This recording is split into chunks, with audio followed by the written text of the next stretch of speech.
বাংলার অন্যতম high voltage কেন্দ্র তমলুক, আর সেখানে বিজেপি প্রার্থী অভিজিৎ গঙ্গোপাধ্যায়ের বিরুদ্ধে ঘাসফুল শিবিরের সৈনিক যুব নেতা দেবাংশু ভট্টাচার্য। ধারে ভারে তার থেকে ঢের বেশি হলেও বিজেপি প্রার্থীকে পাত্তাই দিতে চাইছেন না দেবাংশু। তমলুক থেকে নিজের জয় নিয়ে কোনো সংশয় নেই তৃণমূল প্রার্থীর। লিখে রাখুন, তমলুক লোকসভা কেন্দ্রে জিতে গিয়েছে তৃণমূল। মঙ্গলবার ভোটের প্রচারে এসে ঘোষণাই করে ফেললেন দেবাংশু ভট্টাচার্য। রেকর্ড করে রাখুন, সাদা কাগজ দিন, সই করে দিচ্ছি। যদি ভুল প্রমাণিত হই 4 জুন ফেসবুকে ছেড়ে দেবেন। তমলুক লোকসভা কেন্দ্র তৃণমূল কংগ্রেস জিতে গিয়েছে। আমি আপনাদের নিশ্চিত করে কথা বলে যাচ্ছি, দায়িত্ব নিয়ে কথা বলে যাচ্ছি। রোজ আমাদের লড়াই চলছে শুধু ব্যবধান বাড়ানো, রোজ আমাদের একটু একটু করে ব্যবধান বাড়ছে। আর সেই ব্যবধান যত দিন যাচ্ছে তত এমন একটা মাত্রায় পৌঁছচ্ছে যে বিজেপিও চোখে সর্ষে ফুল দিচ্ছে। আর এই ব্যবধান তৃণমূলের হয়ে বাড়ছে বলেই শুভেন্দু অধিকারী কেমন পাগল পাগল হয়ে গিয়েছে। শুভেন্দু অধিকারীর মাথার ঠিক নাই। শুভেন্দু অধিকারী এতদিন মমতা ব্যানার্জিকে আক্রমণ করত, অভিষেক ব্যানার্জিকে আক্রমণ করত। এবার আমার তো বয়স মাত্র 28, তার হাঁটুর বয়সী এই ছেলেটাকেও আক্রমণ করছে। শুভেন্দু অধিকারী আমার কাকার বয়সী, আমি তার ভাইপোর বয়সী, আমাকেও আক্রমণ করতে ছাড়ছে না নোংরা ভাষা। কি বলছে? 3 দিন আগে একটা সভা থেকে বলে অভিজিৎ গাঙ্গুলি হচ্ছে গঙ্গা আর দেবাংশু হচ্ছে নর্দমা। আমাকে নর্দমা বললো। আমার প্রথমে খুব কষ্ট লাগলো, খারাপ লাগলো।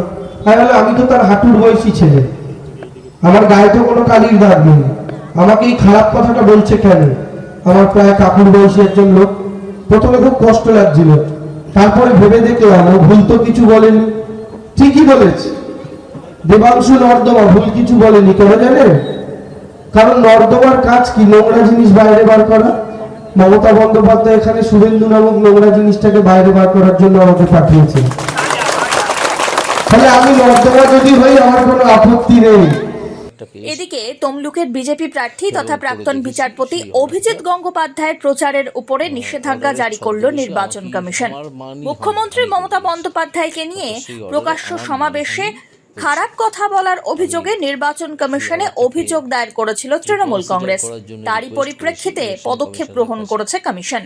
মঙ্গলবার বিকেল 5টা থেকে 24 ঘন্টার জন্য অভিজিতের প্রচার করাতে নিষেধাজ্ঞা জারি করা হয়েছে। এই বিষয় নিয়ে সাংবাদিক বৈঠকে সরাসরি কমিশনের আধিকারিকদের একাংশের বিরুদ্ধে প্রভাবিত হওয়ার সন্দেহ প্রকাশ করেছেন অভিজিৎ গঙ্গোপাধ্যায়। ওই মন্তব্যগুলো আমার মনে হয়েছে আগে থেকেই সিদ্ধান্তটা নেওয়া ছিল। যখনই অভিযোগটা করা হয় তখনই একটা সিদ্ধান্ত খানিকটা নেওয়া ছিল, যে সিদ্ধান্তটা রিফ্লেক্টেড হয়েছিল এই নোটিশে। ঠিক আছে, তো আমরাও তো আমি তো বিচারপতি হিসেবে বা তার আগে আইনজীবী হিসেবে অনেক শোকজ নোটিশ পেয়েছি। তো সেখানে এইভাবে কিছু লেখা কখনো দেখিনি, এরকম থাকে না। এখানে শোকজ এই ঘটেছে, তুমি উত্তর দাও। তো সেখানে কিছু কমেন্ট করা হয়েছিল, কিছু অবজারভেশন করা হয়েছিল, যেটা আমার কাছে খুব তাৎপর্যপূর্ণ বলে মনে হয়েছে। এখানে আমি আমি অ্যাজ এ হোল কমিশনকে বলছি না, এটা কমিশনের অফিসার যারা থাকেন, কেউ হয়তো অফিসার আছেন যারা কোনোভাবে প্রভাবিত হয়ে থাকতে পারেন, না হলে এই ধরনের নোটিশ হয় না। এরই পাল্টা এদিন অভিজিৎ গঙ্গোপাধ্যায়কে কটাক্ষ করলেন তৃণমূল প্রার্থী দেবাংশু ভট্টাচার্য।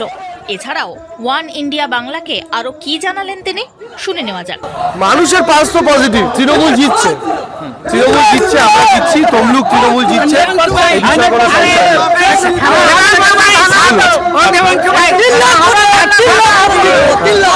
আজকে অভিজিৎ আপনার প্রতিদ্বন্দ্বী প্রার্থী, তাকে সেন্সার করেছে নির্বাচন কমিশন, তারপর থেকে তাকে আর দেখতে পাওয়া যাচ্ছে না। কি করবে? 24 ঘন্টা সেন্সার করেছে, ভুলভাল কথা বলেছে তো কি হবে? ভুলভাল কথা বলেছেন, রাজ্যের মহিলা মুখ্যমন্ত্রীকে এই ভাষায় আক্রমণ, এটা তো গোটা নারী জাতির অসম্মান, নারী জাতির অপমান। যা হয়েছে ভালো হয়েছে। আর ওনার সেন্সার হওয়ার উপরে কিছু নির্ভর করে না, এমনি তো বেরোচ্ছেন না, আর সেন্সার আলাদা করে কি হবে? যখন মমতা বন্দ্যোপাধ্যায় মেদিনীপুরে এসে মদ বেটা বলে আক্রমণ করেন, তখন নির্বাচন কমিশন সেটা দেখতে পায় না। এখানে তো উনি কিছুই বলেন। ঠিকই তো বলেছে, বাপ চোর বেটা চোর, ভুল কিছু নয় তো সেটা। একজন মহিলা মুখ্যমন্ত্রীকে তার রেট জানতে চাওয়া আর বাপচোর বেটাচোর এটা বলা সত্যিকারের চোরকে চোর বলা এটা ভুল কি? ভুল কিছু নয় তো।